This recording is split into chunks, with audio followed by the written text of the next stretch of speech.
Welcome to the second episode of 5 Minute Friday. My name is Nancy Newell. I'm the Director of Sports Performance at the Strength House in Worcester, Massachusetts. For this Friday, I want to discuss joint stability, what it is, why joint stability is important for your softball players, and how you can influence your programs to have more joint stability in them. But before we start, I would like to discuss the difference between stable and mobile. The definition of something that is stable means it's not likely to give away. It's something that is firmly fixed. Versus being mobile is going to have the ability to move or move freely without restrictions. You have 360 joints in your body, and each joint is either going to be biased towards the mobile end of the spectrum or the stable end of the spectrum. The joint-by-joint approach are popularized by Mike Boyle and Gray Cook. Here in this figure, he goes over the different joints of the body, the bigger rocks. If you take a look here, right, the hip joint wants to be mobile, the knee joint wants to be stable, and the ankle joint wants to be mobile. However, in certain circumstances, the body adapts and it starts taking joints that want to be mobile and starts to create joints that try and be a little bit more stable. For example, basketball players who tape their ankles or tend to wear high-topped shoes. So these higher-top shoes or these or taping of the ankles creates passive stability. The muscles aren't actually creating a stiffer, stronger ankle. The tape is there, or those high-top shoes are there. So they're providing a false sense of stability. So that when the basketball player comes in for an assessment with me, I will typically find that the ankles actually aren't mobile. They don't have good mobility. They're actually restricted because they've been tied up. Same thing for the knee, right? If I go ahead and I assess a player or an athlete and they have a hard time standing on one leg, their knees, wobbling all around, this person has poor knee stability. Their knee actually has a lot of mobility, which can lead down the road to just a higher chance of injuries occurring. So there are three things that govern joint stability. Number one, you have bony restrictions or osseous restrictions, and these are restrictions that you're born with. Then you have passive restraints. Passive restraints are your ligaments. Then from there, you have your active restraints, which are your muscles and your tendons. And based upon what your active, passive, and bony restrictions are like when they're combined, it's going to tell us or give us a good idea of where you fall on this mobility stability spectrum. Typically, as a female, females tend to be more on the mobility side of the spectrum. They have a lot of joint laxity or looseness, right? So the definition of stability was a joint that is fixed and not easily moved. Females tend to have joints that can be easily moved. These girls stand in knee hyperextension. Their shoulders kind of glide forward a little bit, even when they're just standing there. They tend to stand in an excessive extension-based pattern where their lower back is kind of arched, just because we tend to, as females, rely more on passive restraints. So what I'd like to do now is go into a little bit of detail about what each piece of the puzzle is and how you can influence it, or if you can influence it as a coach, because some of these you can't. So the first restriction here is that impacts joint stability would be a bony restriction. Bony restrictions or osseous restrictions are basically how the bones of the joints are formed and how they move around one another during dynamic movement. For example, if you take a look here at the acromion, right, this here is your glenoid fossa, this circle, and your humerus or your upper arm would fit inside this. And wherever your arm moves, the scapula moves, so everything is in conjunction with one another. However, if you take a look, there's three different types of acromions that people can have. So they could have a type 1, which is more of a flat acromion, right? It comes up, it's a little bit flatter. You could have a type 2, which is more of a curved acromion. And then you could go ahead and you could have a hooked acromion, which is here. And those are things that you can't change. And say you had two players, one player had a flat acromion, one had a hooked. So this player who has a hooked acromion, and say this is a softball pitcher, right? Their humerus, when they bring their arm up overhead, their shoulder blade has to move. But say that they have, as they go up overhead, they're feeling pinching or pain. And it's because they just have less space here. They have less room for error when it comes to movement getting up overhead versus this person. This person could get away with having a little bit poor movement control, but as they move their humerus up, right, they have a much bigger gap between their acromion and their humeral head. So that's going to give them a little bit more range or motion. And the only way you can really influence or change someone's true joint structure is through surgery. And in some cases, surgery is required because it is causing some type of pain or pinching. And so, for example, certain joint structures are going to athletes, and they're going to make them more susceptible to injuries. For example, here is FAI, or femoral acetabular impingement. Femoral, standing for femur, acetabular, this is the acetabulum. Impingement just means when two bones are just hitting each other.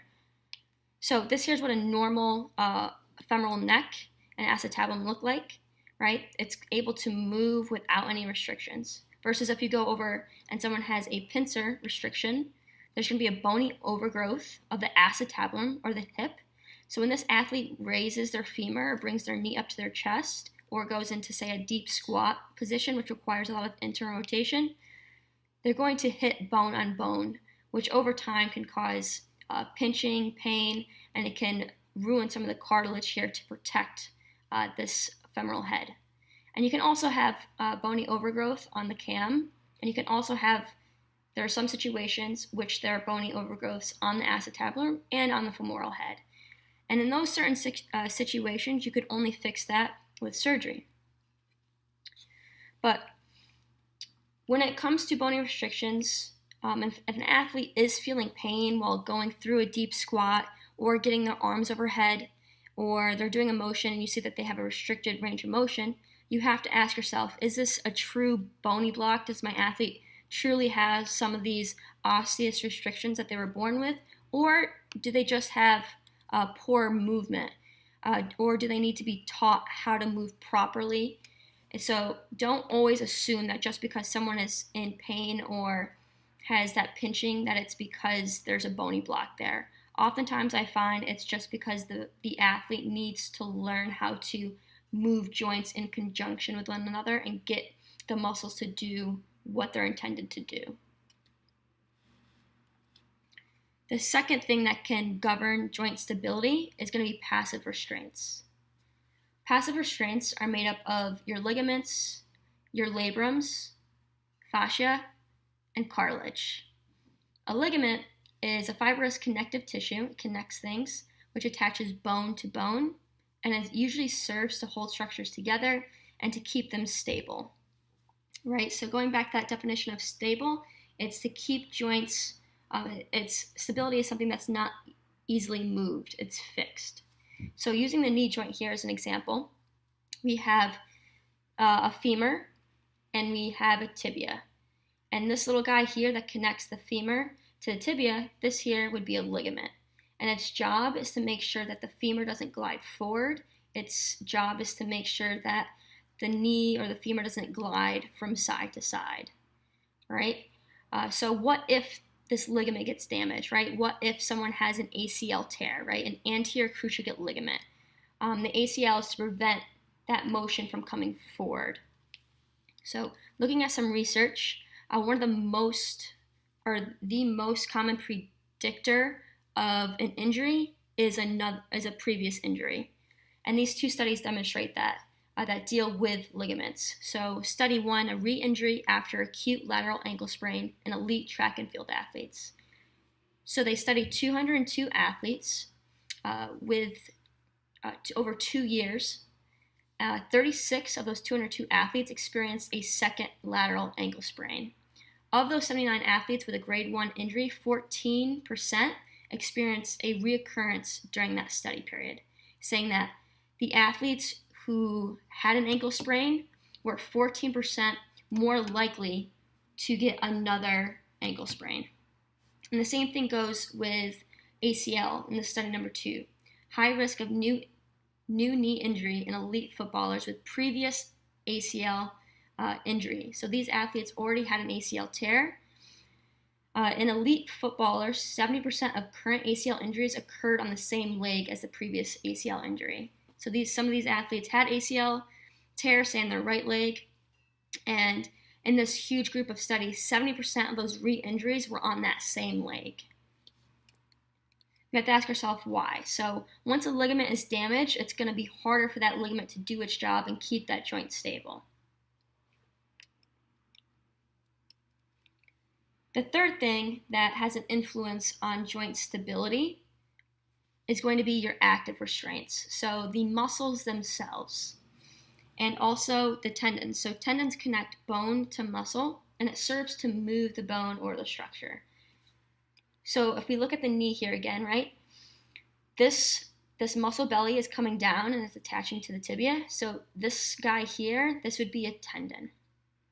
And as a coach, this is going to be the biggest influence that you have on your athletes to help protect them from injury and to help improve strength levels, improve performance. And we want to make sure that we're going through and assessing our athletes to see if they have enough active restraints, if they have enough stability or strength in those joints that require stability or mobility. For example, oftentimes in softball pitchers specifically, sometimes I see the front of their shoulders kind of rolled in, right? So if you look at the muscle belly here of the pec major, if this muscle here gets tight, the pec major is going to pull the humerus forward into internal rotation. So it's my job to create stronger rotator cuff and add some posterior stability in the back side of the shoulder to help pull that shoulder back to create a better active restraint. Muscle doesn't have really good active restraints. It's more mobile, more loose. Then it's your job to create some active stability there on the other side to help even things out. So a quick overview, right? What is joint stability? Joint stability is made of those three components. You have your osseous restrictions, which you can't really affect as a coach unless you have surgery. Then you have your passive restraints, which involve your ligaments. Then you have your active restraints, involve your muscles and your tendons. Next, why is joint stability important? It's important because if you can have a control over joint stability and your athletes can control their body in space, you're going to have a decrease of injury rates, and you're going to have better movement quality throughout your athletes. They're going to be able to do what you expect them to do on the field and in the weight room. And lastly, how can we help our players improve joint stability, especially our softball players who tend to be on the more mobile end of the spectrum? So if we go back to this here spectrum, right? Like I said before, your softball players are going to be more mobile. They have more joint laxity, which means they have a harder time keeping their joints fixed in place. So we want them to be able to shift more to this stable or this middle ground of the spectrum, because too much of anything is a bad thing. If you have someone who is too mobile, it's going to be hard for them to create stability and to create power to do their sport-specific skills. If you have someone that has joints that are firmly fixed and they're hard to move, right? This here could be an older adult who sits at a desk all day, and when asked to do a deep squat, they can't because their joints are so stiff. So we want to make sure that wherever our athletes are or the clients that we're working with, we have to figure out where they are on the spectrum and get them more towards a middle ground.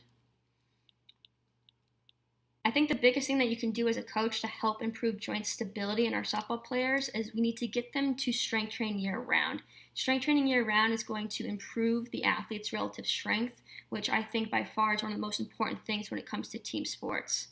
The more force you're able to put in the ground in the least amount of time compared to your body weight, right, that's going to help the athlete be more successful in that sport. This relative strength is also going to give athletes the ability to have improved motor control. It's going to help them express their sport-specific qualities better. And that wraps up the second edition of 5 Minute Friday.